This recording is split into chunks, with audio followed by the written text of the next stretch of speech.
unmute myself. Maybe you guys can hear me. Welcome to Mornings with the Focus. I'm Wilson Tucker Jr. Again, appreciate y'all for tuning in, whether it's live or a little bit later. Just a reminder to anybody who's tuning in for the first time. Mornings with the Focus is nothing more just an open discussion with you all.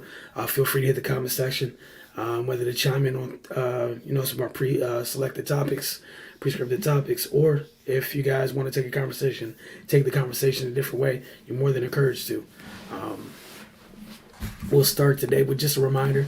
Told you guys this yesterday. To remind you once again, WNBA playoffs begin tonight. Got the 1-8 and the 2-7 matchups.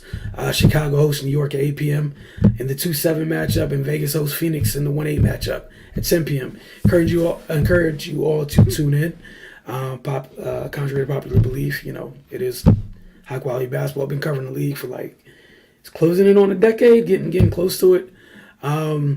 Last night on the Focus TV, our team took the time to break down these playoff matchups, discuss them, shared who we had winning in round one. That said, that's up right now on our Roku channel. All you have to do is, if you got a Roku television device, in the search box, just type in the Focus TV, double click OK on a remote, and it adds our channel. Or you can wait till Friday and check it out on DCTV. I believe it airs at 10 p.m.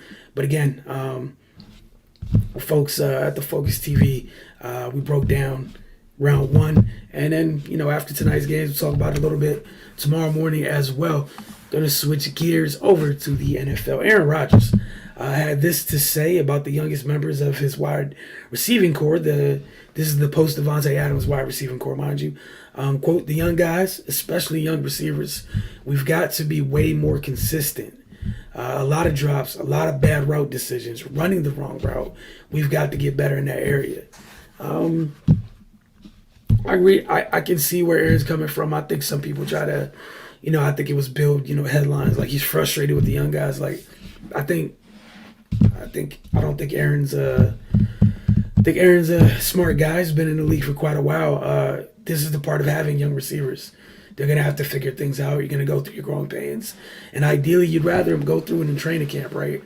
You can get all that out their system and hope to have them, trending in the right direction once, everything goes live. I know they had a joint practice, I believe, with the Saints.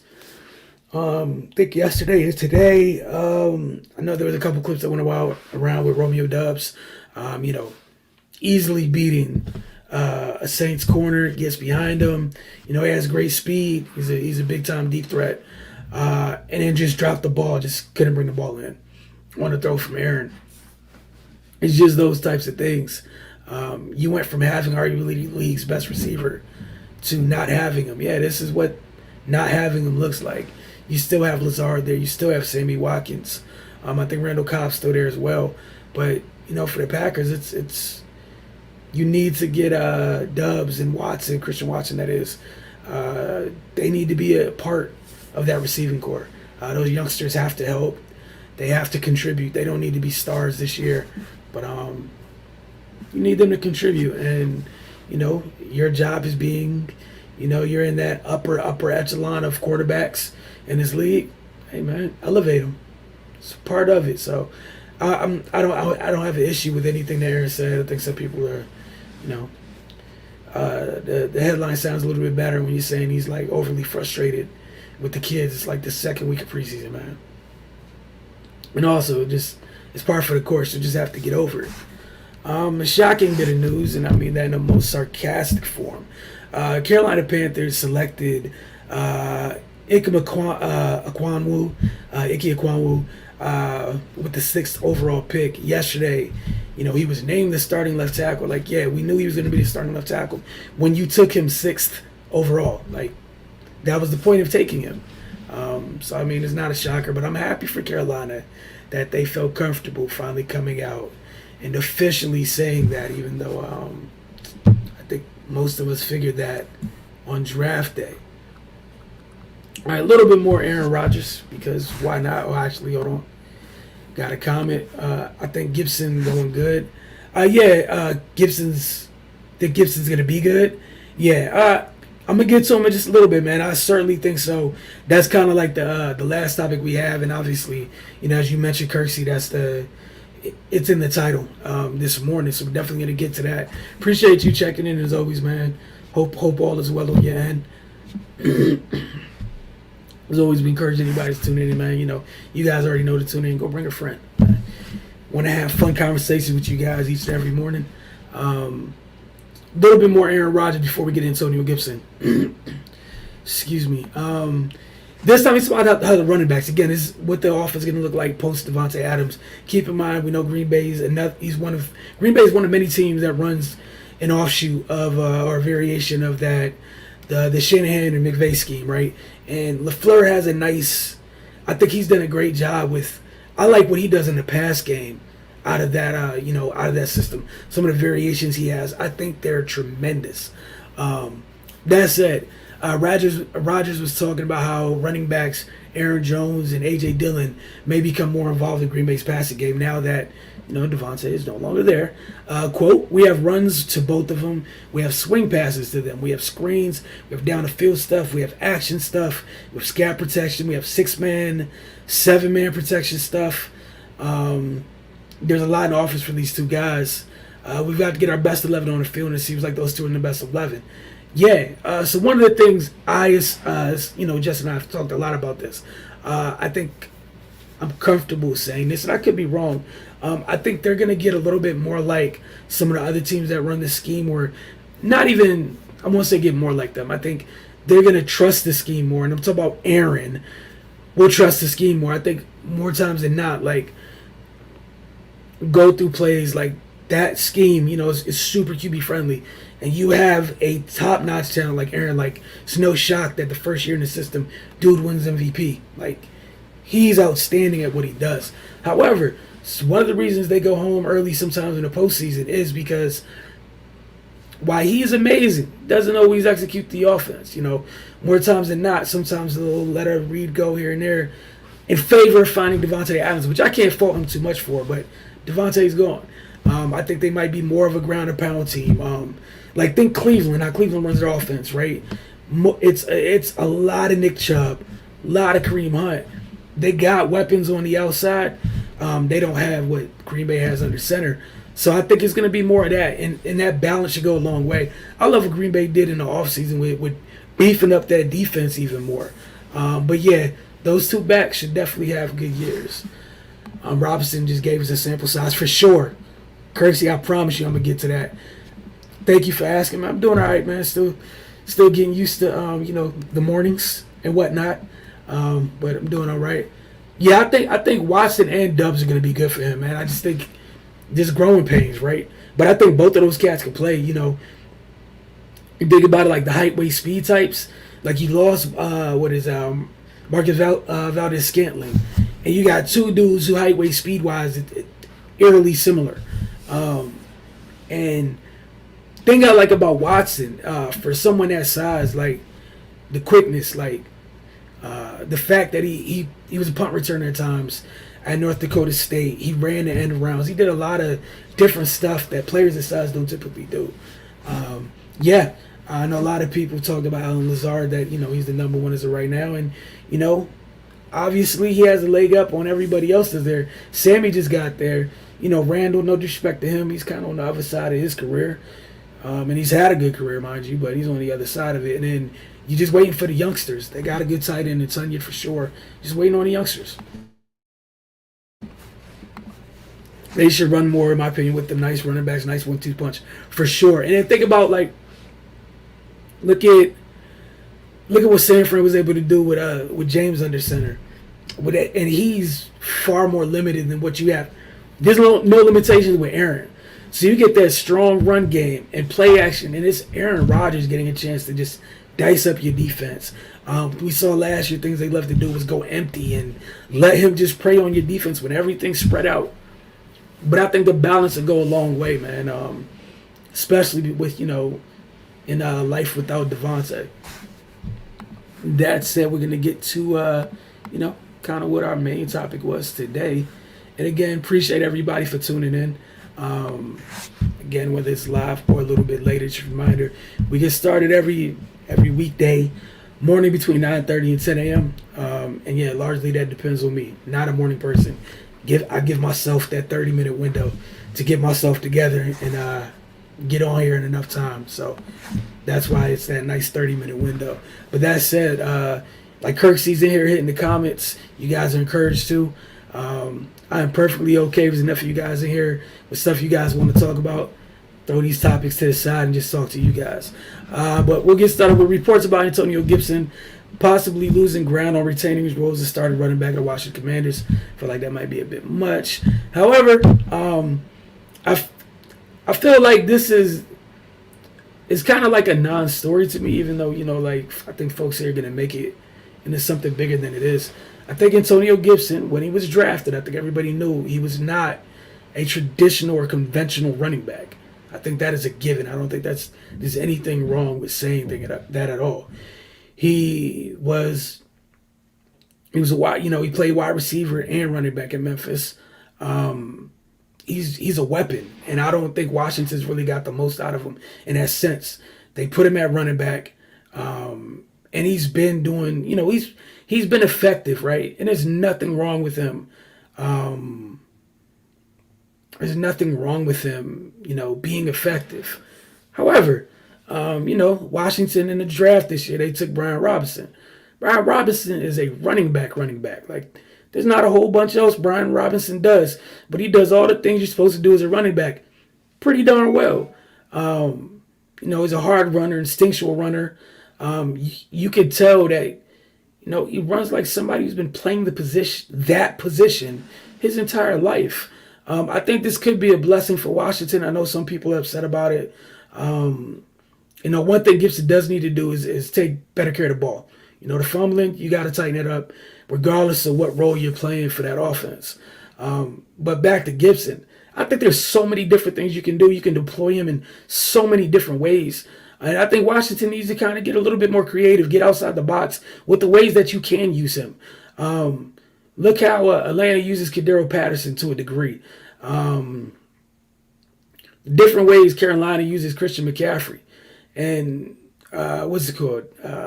Niners use Debo in all different types of ways, man. Like, you have somebody like Gibson that's a guy that is special in space. Bro, find different ways to get him into space. I don't need him to be a top 5 back in this league. I just need to have an offense that really works. And I think you can use him, deploy him more as a weapon, and really put stress on opposing teams' defenses, honestly. And I think sometimes like people just think too much, and I think maybe Washington messed up when they got him, and kind of just like yes, he should have got snatched at running back for sure, but kind of pigeonhole him to that. And I think that kind of like you're not getting the most out of him, right? But I'll get to some of these comments real quick. Said he acting like Gibson hasn't been told. He has. Like, he's been productive, like, for sure. He's a wide receiver and running back. Look at his running back and look at his work. Yeah, the fumble's going to happen when you're young and trying to play, which show us something. Yeah, with the pressure for sure. Said if Samuel hurt, let him be the slot. Man, honestly, even if Samuel is healthy, like, there's like other teams would find different ways to get this guy on the field. Like, you can do multiple different things with him. What's it called? I'm trying to think. The Niners just got Ray McLeod, man. I think he was just with the Steelers, and his Steelers used him in a different way, where they didn't really let him get vertical and things of that nature. San Fran gets him one of the first thing they do. Yeah, he does some of the short stuff, some of that, the end arounds, come out, some of the short little air routes, all that quick stuff, the swing pass, the screens, all that good stuff. However, get them vertical.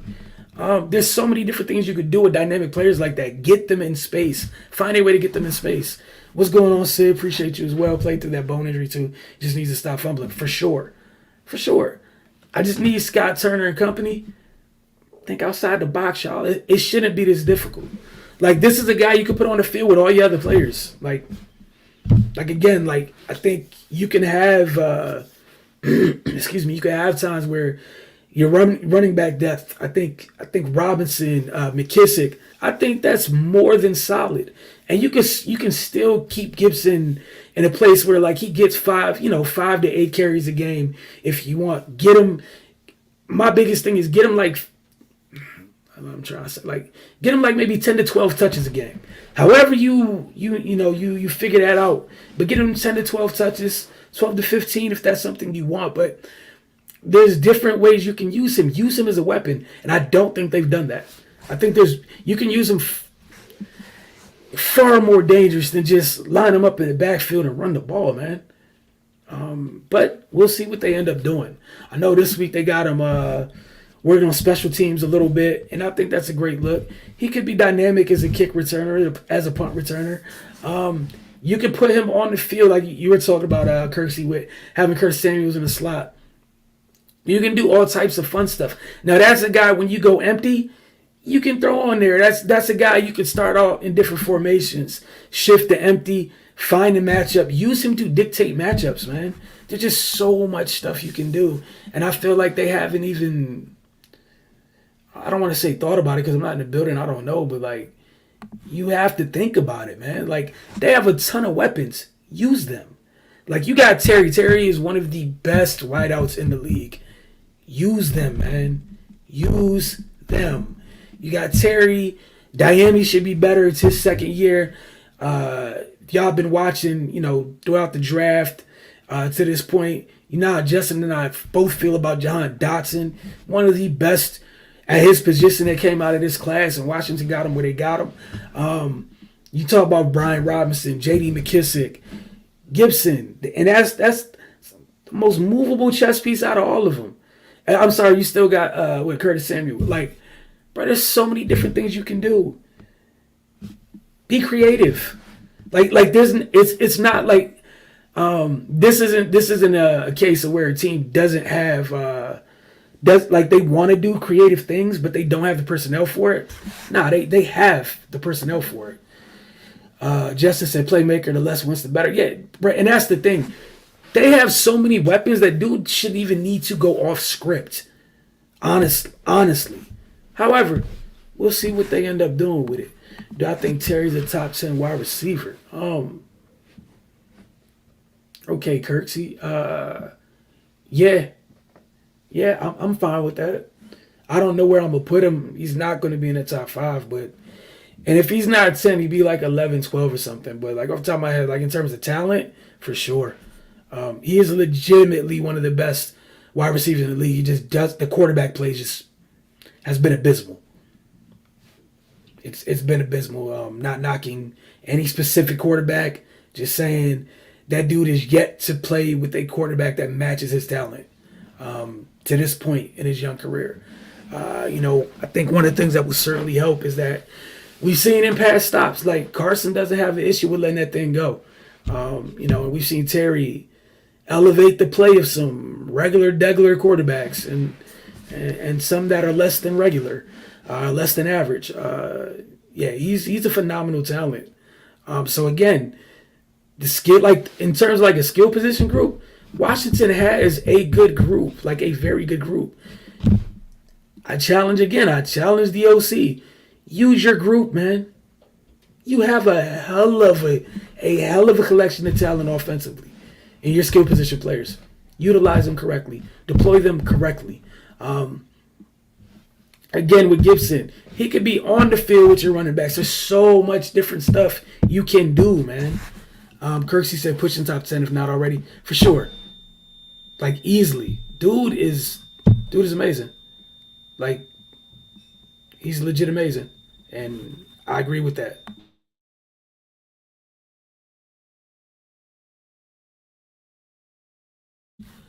Sorry about that. I think the alarm went off in the house real quick. Like, just turned it off. And that's all it is, Kirksey. It's about the OC taking all that dynamic talent, figuring out how to use it, man.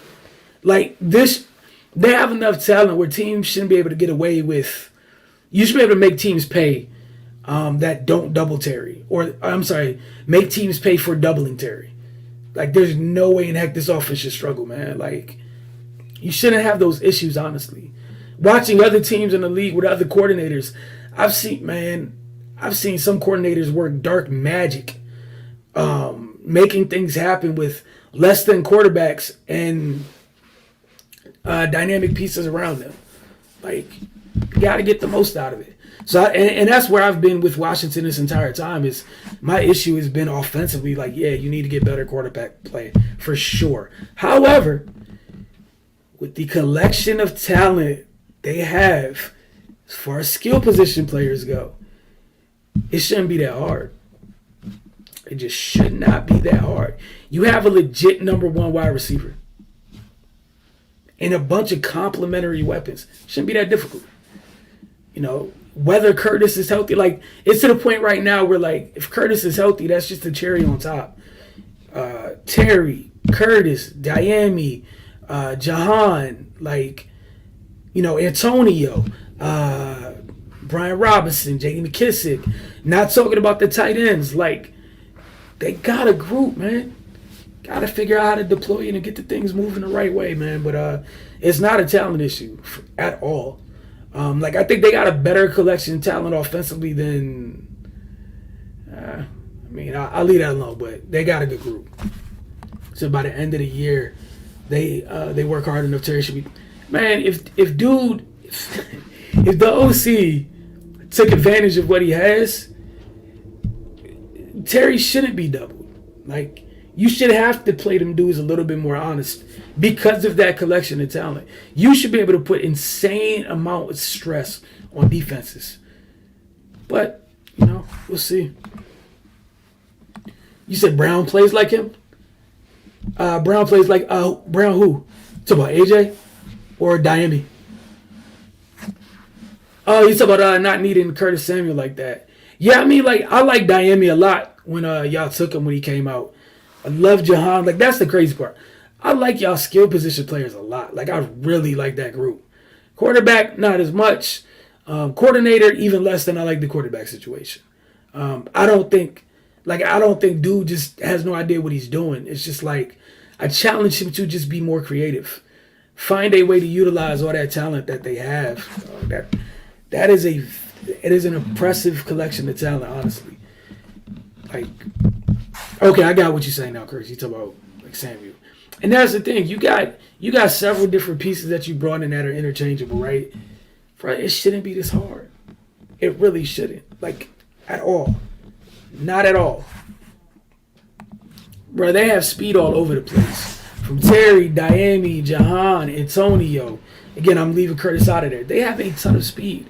Again, I'm going to continue to just challenge the offense coordinator to, bro, there's no reason like, at worst, this offense should be like 13th in the league. At worst, with those skill position players. Like, at worst. But we'll see what ends up happening, man. We will surely see. Yeah, there you go. Kirksey said we need to get someone to squeeze the potential out. It's there, man. Got a bunch of playmakers. But yeah, for some of the folks, like with the Antonio thing, like, I just, it doesn't matter to me. To me, he's been a weapon. That's how I viewed him since they drafted him. You know, but John could play wherever. And that's why, again, I'm going to keep going back to my issues with the OC and just not being creative enough.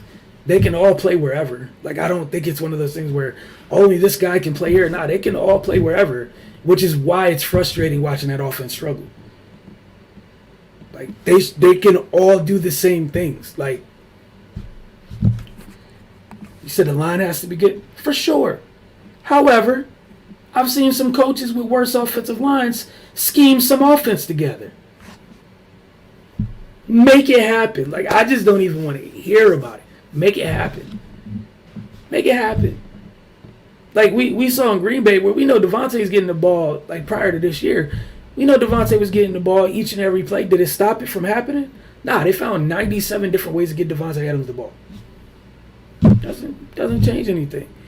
You got half the league running this, you know, offshoots of those, you know, of two offenses right now. Does at the end of the day, does anybody run those offenses better than those two dudes? No. So it's like, gotta hold. If we have to hold players accountable, same thing. But like, from a talent standpoint, nah, man. This offense shouldn't be bad. For sure. And again, this is a case with this many weapons. You don't need to be a hero. Like, Carson should treat this, stay on schedule. In case of emergency, do some of that stuff you can do, and that's great. And once you hit the button and you do it, something good happens out of it, go right back to playing on schedule. That's it. Get right back to playing on schedule. But we're going to see how everything goes, man. But, like, that skill position group, legit on paper, is one of the best in the league.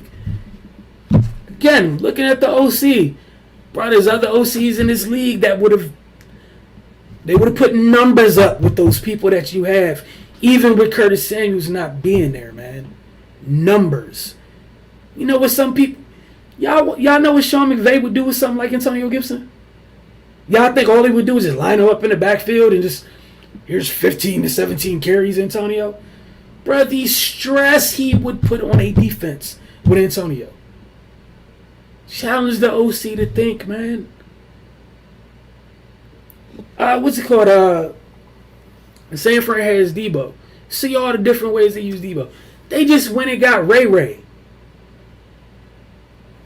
Like, there's so many different things you can do, bro. They give their freaking tight end carries. Come on, just be creative. And some of those dudes at times have had to do certain things because of limitations. You do not. You have a ton of weapons, man. And like multiple weapons. It legitimately makes no sense. If that offense is worse than 15th, hey, bro, some tough conversations have to be had. Because it's not like, no, we can always talk about that front office and things they need to do. What I won't be doing is talking about the collection of talent that they have at their skill position. Like, again, what they have at their skill position is absurd on paper. Dude, get the scheming. It is your job. Should not be this difficult. At all. At all. Bro, the Rams had Cooper out there. Other dudes go down. No Robert Woods. Odell gets hurt. We all know the ball's going to Cooper. Did people stop it? Nah, they found 97 different ways to get this dude isolated and hit slot fades. You ain't even got to do that much work. You have a full complement. That's all I'm saying is get creative, dude. Just get creative. Get creative. Some teams got to have their skill position players throw because their quarterback is that bad. Get creative. Like, even the way...